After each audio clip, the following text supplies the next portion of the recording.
Paano mo nalaman? So, totoo nga. Ang alin? Na kaya ka nandito kasi may lalaki ka. Ano? Kaya pala ayaw mo na sa akin? Ralph, hindi. Yung lalaking sinasabi mo, si Sir Zack yun. Dito ako sa kanya tumutuloy. Siya yung tumutulong sa akin para mahanap yung mga magulang ko. Bakit hindi ka sa akin lumapit? Bakit hindi ka sa akin nagpatulong? Bakit siya? Dahil mas mapera siya, ganon? Dahil kaya kanyang bigyan ng bahay, ganon? Oh? Ano ba pinagsasabi mo? Nakainom ka ba?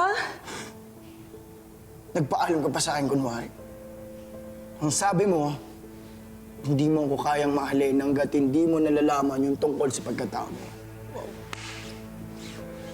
Yun pala, may iba ka ng lalaki.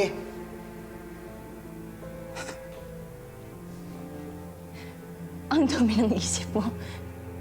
Gusto ko lang hanapin yung mga magulang ko tapos papanatangan mo ako ng ganito? Bakit, ha? Ganun na ba kababa yung tingin mo sa akin? Ha, Ralph? Ganun na ba kababa? Oo!